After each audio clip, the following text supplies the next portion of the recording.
Assalamualaikum warahmatullahi wabarakatuh. Kembali lagi di channel Mizlan Nusta, yaitu perkenalan dulu. Nama saya Mizlan, NIM 1911104. Di sini saya membuat video untuk memenuhi perkuliahan di mata kuliah metodologi pembelajaran PAI yang diampu oleh Pak Muhammad Rafiq Anwar.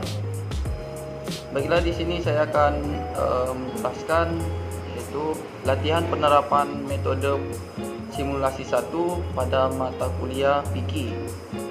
Di sini saya mengambil materi kelas 11 bab 4, yaitu materi pernikahan dalam Islam.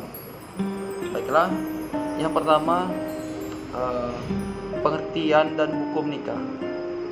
Kata nikah atau pernikahan sudah menjadi kosakata dalam bahasa Indonesia sebagai padanan kata perkawinan atau zaujun. Nikah artinya suatu akad yang menghalalkan pergaulan antara seorang laki-laki dan seorang perempuan yang bukan mahram, sehingga menimbulkan hak dan kewajiban di antara keduanya, dan menggunakan lafaz inka atau tajwid atau terjemahannya. Dalam pengertian yang luas, pernikahan merupakan ikatan lahir dan batin yang dilaksanakan menurut syariat Islam antara seorang laki-laki dan seorang perempuan untuk hidup bersama dalam satu rumah tangga guna mendapatkan keturunan. Yang selanjutnya, hukum pernikahan. Pernikahan merupakan perkara yang diperintahkan syariat Islam demi terwujudnya kebahagiaan dunia dan akhirat. Allah berfirman dalam Quran An-Nisa ayat 3 yang berbunyi, "Jika kamu khawatir tidak akan mampu berlaku adil terhadap hak-hak perempuan yatim bila mana kamu menikahinya, maka nikahlah perempuan lain yang kamu senangi, 2, 3, atau 4. Tetapi jika kamu khawatir tidak akan mampu berlaku adil, maka nikahilah seorang saja atau hamba sahaja saya perempuan yang kamu miliki. Yang demikian itu lebih dekat agar kamu tidak berbuat zina."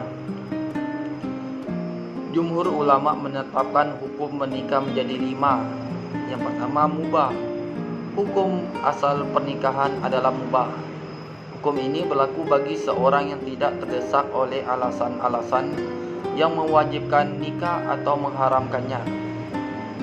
Yang kedua yaitu sunnah. Hukum ini berlaku bagi seorang yang memiliki bekal untuk hidup berkeluarga, mampu secara jasmani dan rohani untuk menyongsong kehidupan berumah tangga, dan dirinya tidak khawatir terjerumus dalam praktik perzinahan atau muqaddimah, hubungan lawan jenis dalam bentuk apapun yang tidak sampai pada praktik perzinahan. Wajib. Hukum ini berlaku bagi siapapun yang telah mencapai kedewasaan jasmani dan rohani, memiliki bekal untuk menafkahi istri, dan khawatir dirinya akan terjerumus dalam perbuatan keji zina jika hasrat kuatnya untuk menikah tak diwujudkan. Yang ketiga, makruh. Hukum ini berlaku bagi seorang yang belum mempunyai bekal untuk menafkahi keluarganya, walaupun dirinya telah siap secara fisik untuk menyongsong kehidupan berumah tangga, dan ia tidak khawatir terjerumus dalam praktek perzinahan hingga datang waktu yang paling tepat untuknya. Untuk seorang yang mana nikah menjadi makruh untuknya, disarankan memperbanyak puasa guna meredam gejolak syahwatnya. Yang selanjutnya, haram. Hukum ini berlaku bagi seorang yang menikah dengan tujuan menyakiti istrinya, mempermainkan serta memeras hartanya. Yaitu yang selanjutnya, persiapan pelaksanaan pernikahan. Dan ini ada yaitu meminang atau hitbah. Hitbah artinya pinangan, yaitu permintaan seorang laki-laki kepada seorang perempuan untuk dijadikan istri dengan cara-cara umum yang sudah berlaku di masyarakat. Terkait dengan permasalahan hitbah, Allah SWT berfirman dalam Quran surah Al-Baqarah ayat 235 yang artinya, Dan tidak ada dosa bagi kamu meminang wanita-wanita itu dengan sindiran yang baik, atau harus menyembunyikan keinginan mengawini mereka dalam hatimu. Cara mengajukan pinangan. Nah, sini ada beberapa. Salah satunya yaitu pinangan kepada gadis atau janda yang sudah habis masa iddahnya dinyatakan secara terang-terangan. Selanjutnya, pinangan kepada janda yang masih berada dalam masa iddah, talak bain, atau ditinggal mati suami tidak boleh dinyatakan secara terang-terangan. Pinangan kepada mereka hanya dilakukan secara sindiran. Selanjutnya, perempuan yang boleh dipinang. Nah, di sini ada 3 wanita yang boleh dipinang, yaitu yang pertama, perempuan yang bukan berstatus istri orang. Yang kedua, perempuan yang tidak dalam masa iddah. Yang ketiga, perempuan yang belum dipinang orang lain. Selanjutnya materi yaitu mahram atau perempuan yang haram dinikahi. Di sini ada beberapa sebab. Salah satunya sebab haram dinikah untuk selamanya. Dibagi menjadi 4. Pertama yaitu wanita yang haram dinikahi karena nasab. Mereka adalah pertama ibu, kedua nenek, ketiga anak perempuan dan perempuannya beserta semua jalur ke bawah. Yang keempat, anak perempuan dari anak laki-laki dan perempuannya beserta semua jalur ke bawah. Yang kelima, saudara perempuan secara mutlak, anak perempuan dan anak perempuannya, anak laki-laki dan saudara perempuan tersebut beserta jalur ke bawah. Yang keenam, ammah, yaitu bibi dari jalur ayah secara mutlak beserta jalur ke atasnya.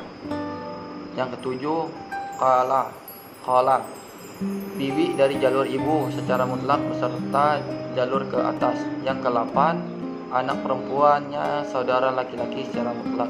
Yang ke-9, anak perempuannya anak laki-laki dan anak perempuannya anak perempuan beserta jalur ke bawah. Baiklah. Yang kedua, wanita-wanita yang haram dinikahi karena pertalian nikah. Mereka adalah 1. Istri ayah dan istri kakek beserta jalur ke atas. Yang kedua, yaitu ibu mertua dan ibu istri atau nenek dari sebelah istri. Yang ketiga, anak perempuan istri, yaitu anak perempuan tiri jika seseorang telah menggauli ibunya, anak perempuannya istri, cucu perempuan dari anak perempuan tiri, anak perempuannya anak laki-laki istri, cucu perempuan dari anak laki-laki tiri. Yang selanjutnya yaitu wanita yang haram dinikahi karena susuan. Mereka adalah yang pertama, ibu-ibu yang diharamkan dinikahi karena sebab nasab. Yang kedua, anak-anak perempuan. Yang ketiga, saudara-saudara perempuan. Yang keempat, para ammah atau bibi dari jalur ayah. Yang kelima, para khalaq, bibi dari jalur ibu. Yang selanjutnya, anak perempuan saudara laki-lakinya. Yang terakhir, anak perempuannya saudara perempuan. Itulah wanita yang haram dinikahi lagi karena sebab li'an. Li'an adalah persaksian seorang suami sebagaimana berikut. Aku bersaksi kepada Allah atas kebenaran dakwaanku kepada istriku yang telah berzina. Persaksian ini diulangi hingga 4 kali. Kemudian setelah ia berkata, laknat Allah akan menimpaku seandainya aku berdusta dalam dakwaanku ini. Bisa disimpulkan bahwa suami yang mendakwa istrinya berzina dikenai salah satu dari 2 konsekuensi. Yang pertama, didera 80 kali kala ia tidak bisa menghadirkan saksi. Yang kedua, li'an, yang dengan persaksian tersebut ia terbebas dari hukuman dera. Walaupun li'an, seorang suami terbebas dari hukuman dera, akan tetapi efek yang diakibatkan dari li'an tersebut ia harus berpisah dengan istrinya selama-lamanya. Misalnya sebab haram dinikahi sementara. Ada beberapa sebab yang menjadikan seorang wanita tidak boleh dinikahi sementara waktu. Bila sebab tersebut hilang, maka wanita tersebut boleh dinikahi. Sebab-sebab tersebut adalah: 1. Pertalian nikah. Perempuan yang masih dalam ikatan perkawinan haram dinikahi oleh laki-laki lain, termasuk perempuan yang masih ada dalam masa iddah, baik iddah talak maupun iddah wafat. Yang kedua, talak bain kubro atau cerai 3. Bagi seorang laki-laki yang menceraikan istrinya dengan talak 3, haram baginya menikah dengan mantan istrinya itu selama ia belum dinikahi laki-laki lain. Dengan kata lain, ia bisa menikahi kembali istrinya tersebut dengan beberapa syarat berikut. Yang pertama, istrinya telah menikah dengan laki-laki lain atau suami baru. Yang kedua, istrinya telah melakukan hubungan seksual dengan suami barunya. Yang ketiga, istrinya dicerai suami barunya secara wajar, bukan karena ada rekayasa. Yang keempat, telah habis masa iddah talak dari suami baru. Yang selanjutnya, memadu 2 orang perempuan bersaudara diharamkan bagi seorang laki-laki yang masih berada dalam ikatan perkawinan dengan seorang perempuan menikahi beberapa waktu berikut. Yang pertama, saudara perempuan istrinya, baik kandung seayah maupun seibu. Yang kedua, saudara perempuan ibu istrinya, yaitu bibi istri, baik kandung seayah ataupun kandung seibu dengan ibu istrinya. Yang ketiga, saudara perempuan bapak istrinya atau bibi istrinya, baik kandung seayah ataupun seibu dengan bapak istrinya. Yang keempat, anak perempuan saudara perempuan istrinya, kemenakan istrinya, baik kandung seayah maupun seibu.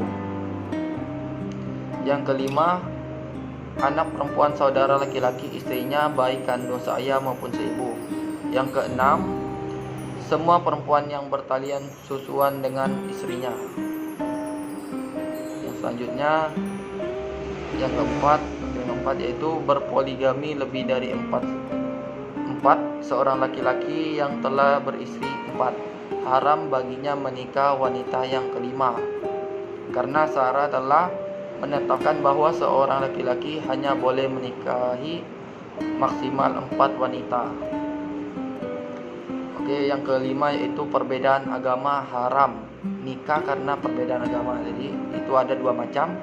Yang pertama, perempuan musyrik, di mana ia haram dinikahi laki-laki muslim. Sebaliknya, yaitu perempuan muslimah, di mana ia haram dinikahi laki-laki non-muslim, yaitu orang musyrik atau penganut agama lain selain Islam. Yang keempatnya itu prinsip qafa'ah dalam pernikahan.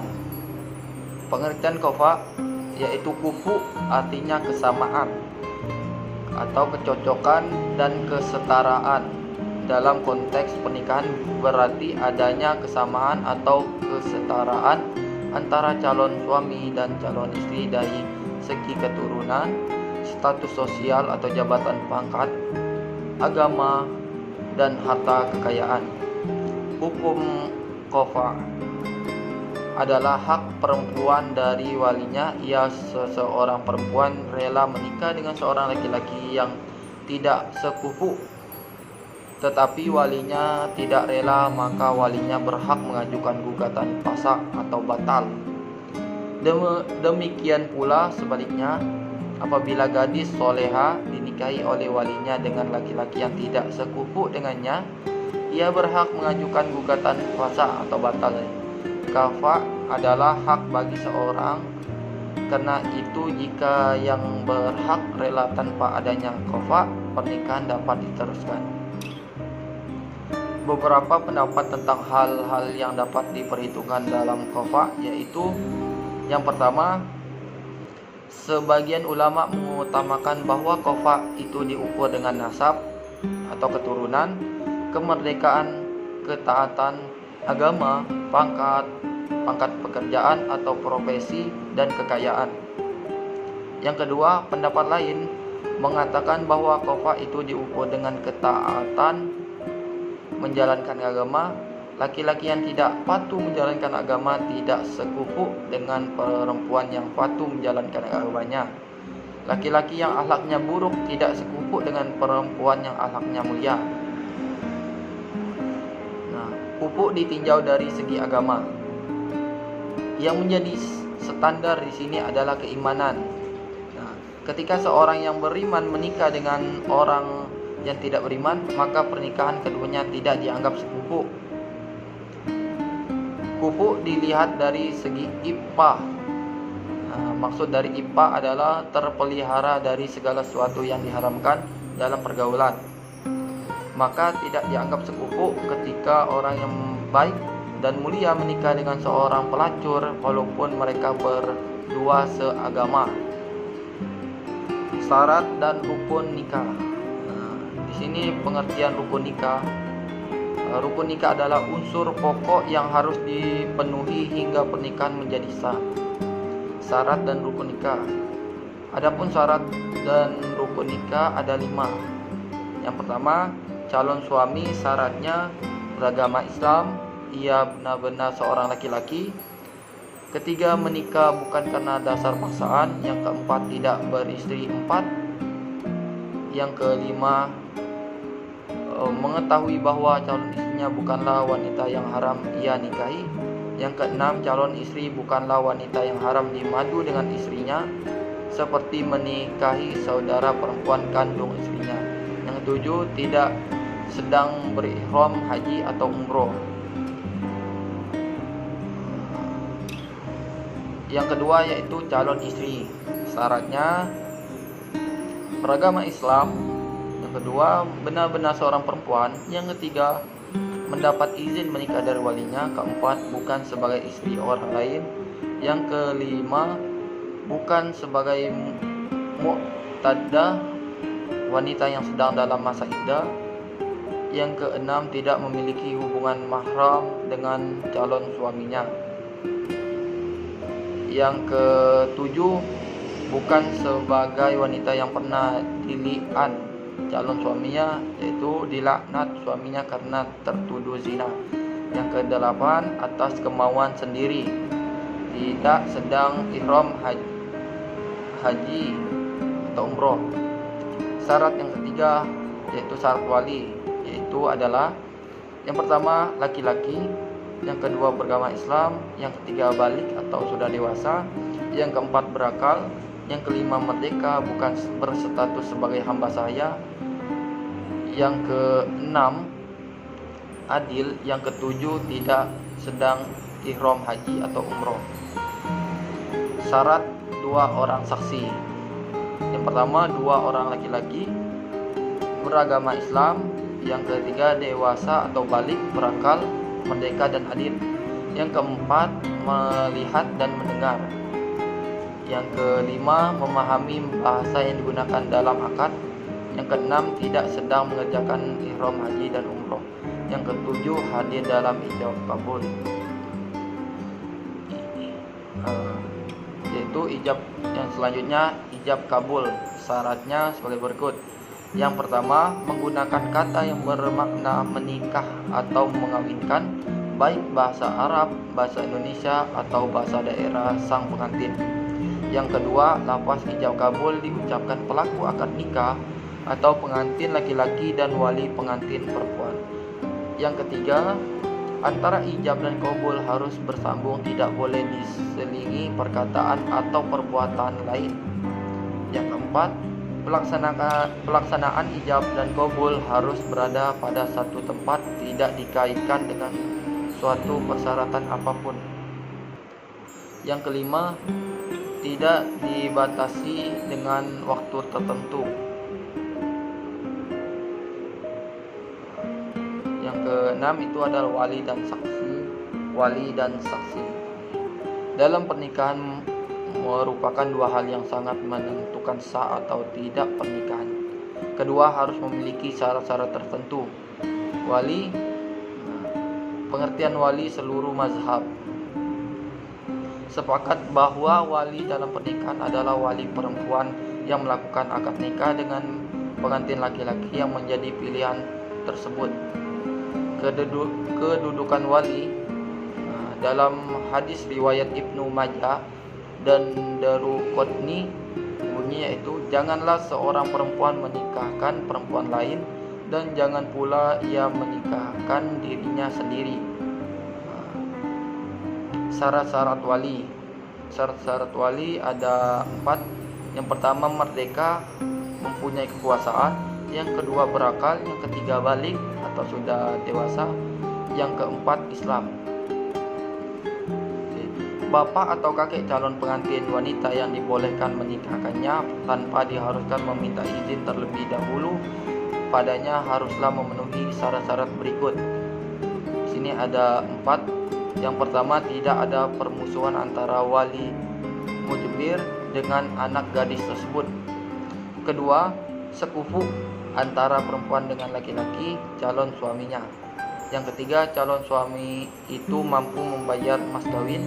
Yang keempat, calon suami tidak cacat yang membahayakan pergaulan dengan calon pengantin wanita seperti buta dan yang semisalnya. Macam tingkatan wali. Wali nikah terbagi menjadi 2 macam, yaitu wali nasab dan wali hakim. Wali nasab adalah wali dari pihak kerabat, sedangkan wali hakim adalah pejabat yang diberi hak oleh penguasa untuk menjadi wali nikah dalam keadaan tertentu dan dengan sebab tertentu. Berikut urutan wali nasab dari yang paling kuat memiliki hak perwalian hingga yang paling lemah. Yang pertama, ayah. Yang kedua, kakek dari pihak bapak terus ke atas. Yang ketiga, saudara laki-laki kandung. Yang keempat, saudara laki-laki sebapak. Yang kelima, anak laki-laki saudara laki-laki kandung. Yang keenam, anak laki-laki saudara laki-laki sebapak. Yang ketujuh, bapak saudara bapak sekandung. Yang ke-8, paman saudara bapak sebapak. 9, anak laki-laki dan paman kandung. 10, anak laki-laki dari paman laki-laki. 11, hakim. Saksi nikah. Yang pertama yaitu kedudukan saksi dalam pernikahan, yaitu pertama, untuk menghilangkan fitnah atau kecurigaan orang lain terhadap hubungan pasangan suami istri. Yang kedua, untuk lebih menguatkan janji suci pasangan suami istri. Selanjutnya, jumlah dan syarat saksi. Saksi dalam pernikahan disyaratkan 2 orang laki-laki. Selanjutnya ada 2 pendapat tentang saksi laki-laki dan perempuan. Pendapat pertama mengatakan bahwa pernikahan yang disaksikan seorang laki-laki dan 2 orang perempuan sah, sedangkan pendapat kedua mengatakan tidak sah.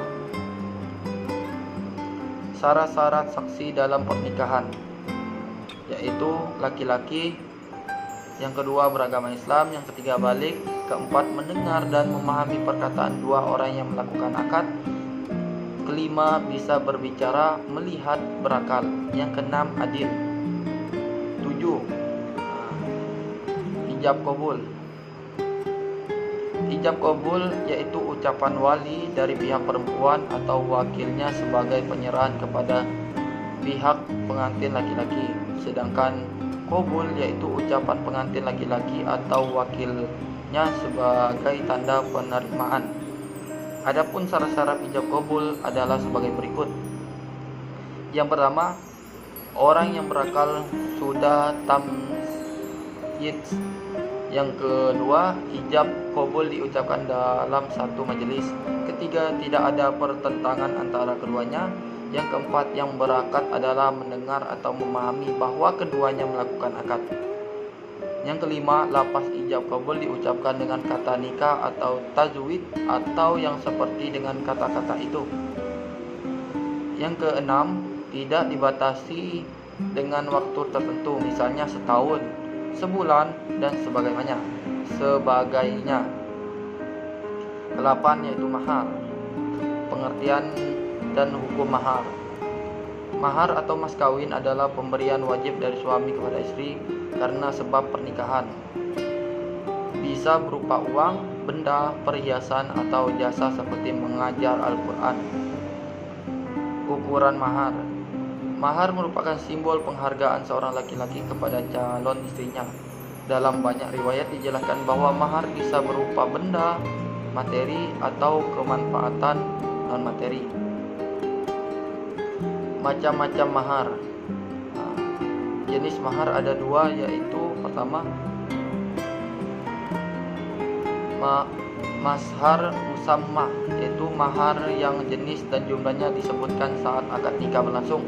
Yang kedua mahar bitsil, yaitu mahar yang jenis atau kadarnya diukur sepandan dengan mahar yang pernah diterima oleh anggota keluarga atau tetangga terdekat kala mereka melangsungkan akad nikah dengan melihat status sosial, umur, kecantikan gadis atau janda. Itu selanjutnya cara membayar mahar. Pembayaran mahar dapat dilaksanakan secara kontan atau dihutang. Apabila kontan maka dapat dibayarkan sebelum dari sesudah nikah. Apabila pembayaran dihutang maka teknis pembayaran mahar sebagaimana berikut. Yang pertama, wajib dibayar seluruhnya. Apabila suami sudah melakukan hubungan seksual dengan istrinya atau salah satu dari pasangan suami istri meninggal dunia walaupun keduanya belum pernah melakukan hubungan seksual sekalipun. Yang kedua, wajib dibayar separuh.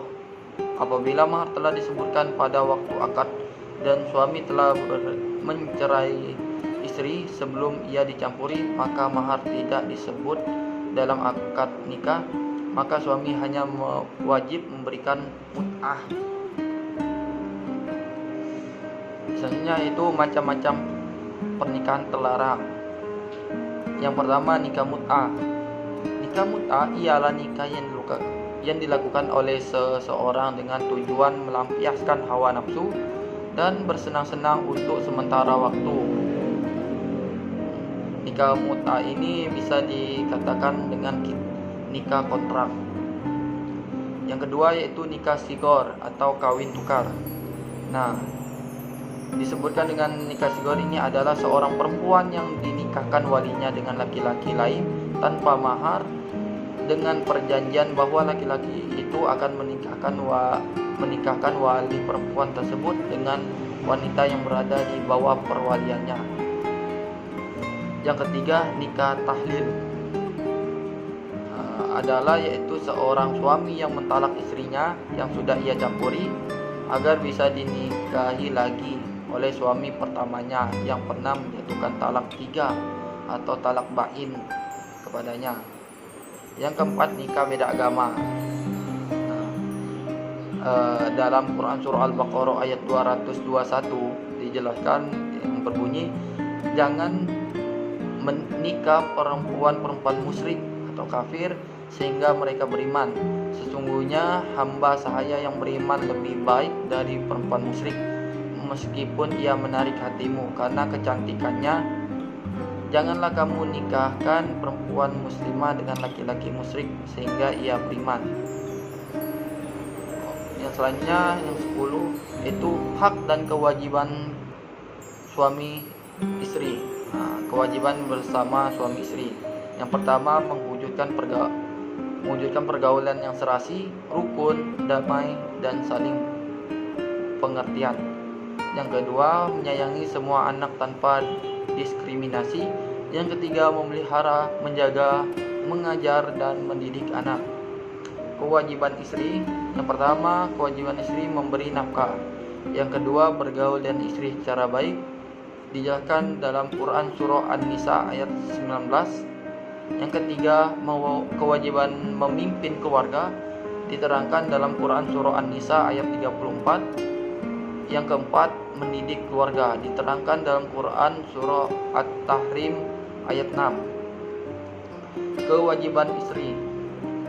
kewajiban yaitu mentaati suami. Yang kedua, menjaga kehormatan, dijelaskan dalam Quran An-Nisa ayat 34. Yang ketiga, mengatur rumah tangga. Yang keempat, kewajiban mendidik anak, diterangkan dalam Quran surah Al-Baqarah ayat 228. Maksudnya itu materi talak dan khulu dan pasak dan iddah. Talak ialah melepaskan tali ikatan nikah dari pihak suami dengan menggunakan lafaz tertentu. Dalam Islam, talak merupakan perbuatan yang halal tapi sangat dibenci oleh Allah Subhanahu wa taala.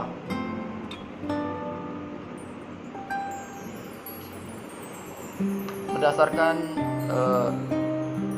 hukum talak adalah makruh. Akan tetapi hukum tersebut bisa berubah dalam kondisi-kondisi tertentu. Sebagai berikut penjelasannya. Yang pertama, hukum talak menjadi wajib bila suami istri sering bertengkar dan tidak dapat didamaikan. Yang kedua, hukum talak menjadi sunnah jika suami tidak sanggup memberi nafkah. Yang ketiga, hukum talak menjadi haram jika talak akan mendatangkan mudarat yang lebih besar bagi kedua belah pihak, yaitu suami istri. Syarat dan rukun talak. Rukun talak ada 3, yaitu suami, istri, dan mengucapkan talak.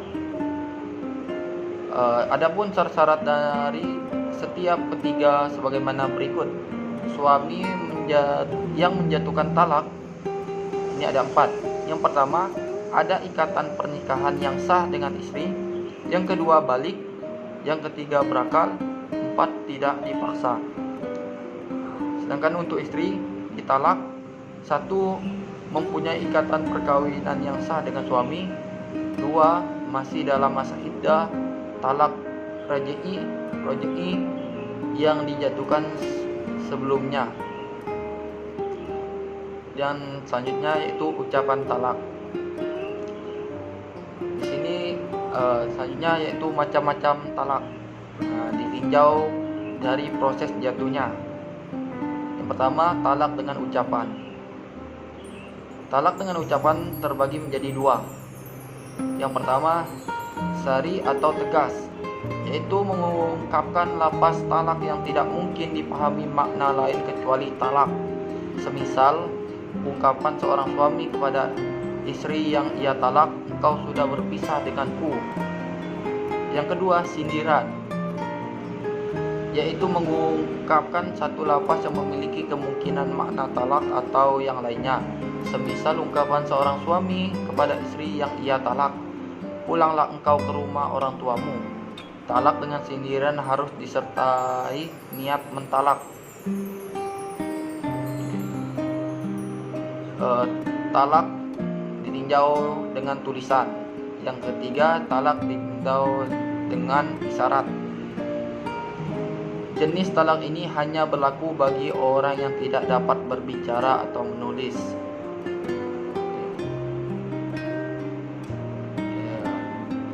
Talak ditinjau dari segi jumlahnya. Yang pertama, talak 1, yaitu talak yang pertama kali dijatuhkan suami kepada istrinya. Talak 2, yaitu talak yang dijatuhkan suami kepada istrinya untuk yang kedua kalinya. 3, talak 3 ialah talak yang dijatuhkan suami kepada istrinya untuk yang ketiga kalinya. Pada talak 1 dan 2, suami boleh rujuk kepada istri sebelum masa iddah berakhir atau dengan akad baru bila masa iddah telah habis. Akan tetapi pada talak 3, suami tidak boleh rujuk dengan istrinya kecuali jika ia telah menikah dengan laki-laki lain, pernah melakukan hubungan biologis dengannya, kemudian ia dicerai dan kondisi yang normal, bukan karena adanya konspirasi antara suami baru yang mencerainya dengan suami sebelumnya yang menjatuhkan talak 3 padanya. Misalnya ditinjau dari segi keadaan istri, yaitu yang pertama, talak sunnah, yaitu talak yang dijatuhkan kepada istri yang pernah dicampuri ketika istri. Yang pertama itu dalam keadaan suci dan saat itu ia belum dicampuri. Selanjutnya ketika hamil dan jelas kehamilannya. Yang kedua yaitu talak bid'ah, yaitu talak yang dijatuhkan kepada istri ketika istri dalam keadaan haid, dalam keadaan suci pada waktu ia sudah dicampuri suami. Talak bid'ah hukumnya haram. Talak yang ketiga yaitu talak bukan sunnah dan bukan bid'ah, yaitu talak yang dijatuhkan kepada istri yang belum pernah dicampuri dan belum haid karena masih kecil.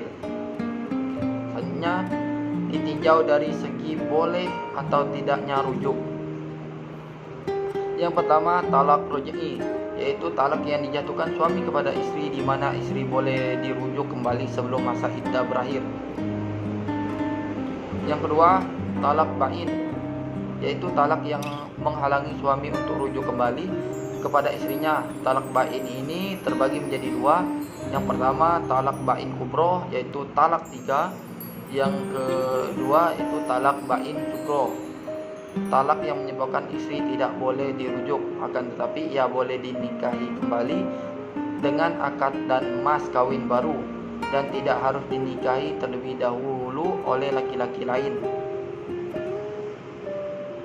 seperti talak 2 yang telah habis masa iddahnya.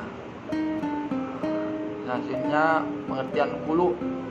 Khulu adalah perceraian yang timbul atas kemauan istri dengan mengembalikan mahar kepada suaminya.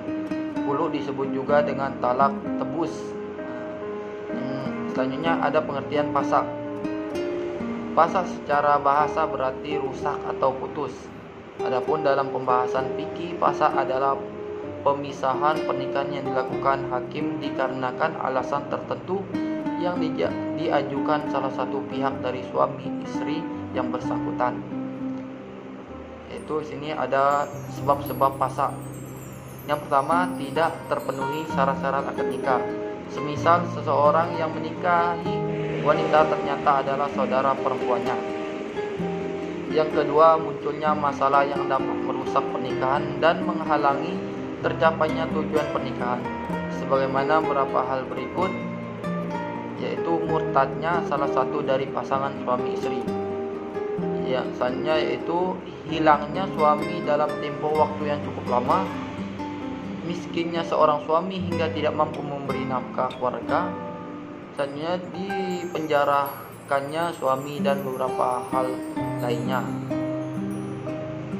Pengertian iddah. Iddah ialah masa tenggang atau batas waktu untuk menikah bagi perempuan yang dicerai atau ditinggal mati suaminya. Di sini ada macam-macam iddah, yaitu yang pertama iddah istri yang dicerai dan ia masih haid, lamanya tidak 3 kali suci. Yang kedua iddah istri yang dicerai dan ia sudah tidak haid, lamanya 3 bulan. Yang ketiga iddah istri yang ditinggal mati suaminya adalah 4 bulan 10 hari bila ia tidak hamil. Yang keempat iddah istri yang dicerai dalam keadaan hamil, lamanya sampai melahirkan. Kelima itu iddah istri yang ditinggal wafat suaminya dalam keadaan hamil, masa iddahnya menurut sebagian ulama adalah iddah hamil, yaitu sampai melahirkan. Sebenarnya di sini ada kewajiban suami istri selama masa iddah. Yang pertama, kewajiban suami yang mencerai istrinya berkewajiban memberi belanja dan tempat tinggal selama iddahnya belum berakhir. Berikut penjelasan secara singkat, yaitu perempuan yang dicerai dengan talak raj'i berhak mendapatkan belanja dan tempat tinggal. Hanya perempuan yang ditalak ba'in dan ia dalam keadaan hamil berhak memperoleh nafkah dan tempat tinggal. Selanjutnya, perempuan yang ditalak ba'in dan tidak hamil berhak memperoleh tempat tinggal saja dan tidak berhak memperoleh belanja. Yang keempat yaitu perempuan yang ditinggal wafat suami, baik hamil atau tidak, ia tidak berhak memperoleh uang belanja atau tempat tinggal karena ia dapat warisan dari harta peninggalan suaminya. Pengertian rujuk. Rujuk adalah kembalinya suami kepada istrinya yang telah dicerai kala istrinya masih dalam masa iddah. Hukum rujuk. Hukum asal adalah boleh, hukum asal rujuk adalah boleh atau jaiz. Kemudian yang berkembang sesuai dengan keadaan yang mengiringi proses rujuk tersebut. Berikut rangkuman hukum rujuk. Yang pertama, haram apabila rujuk mengakibatkan kerugian dan kemudaratan di pihak istri. Yang kedua, makruh apabila bercerai lebih bermanfaat daripada rujuk. Yang ketiga, sunnah apabila rujuk lebih bermanfaat dibandingkan meneruskan perceraian. Yang keempat, wajib. Hukum ini dikhususkan bagi laki-laki yang beristri lebih dari satu jika salah seorang ditalak sebelum gilirannya disempurnakan. Yaitu selanjutnya syarat dan rukun rujuk untuk istri. Apabila sudah pernah dicampuri, talak yang dijatuhkan adalah talak roj'i dalam masa iddah. Untuk suami, apabila Islam, balik, berakal, tidak dipaksa. Sigot atau ucapan rujuk dari suami. Sigot rujuk yang diucapkan suami kepada istrinya bisa bernada tegas dan juga bisa bernada sindiran. Untuk sigot rujuk dengan nada sindiran dibutuhkan niat hingga benar-benar bisa dideteksi bahwa sang suami telah benar-benar meminta kembali istrinya. Selanjutnya itu ada saksi dalam masalah rujuk. Saksi dalam rujuk sama dengan syarat saksi dalam talak, yaitu dua orang laki-laki yang adil. Sampai sini penjelasan tentang pernikahan dalam Islam pada materi bab 4 untuk kelas 11. Saya akhiri. Wassalamualaikum warahmatullahi wabarakatuh.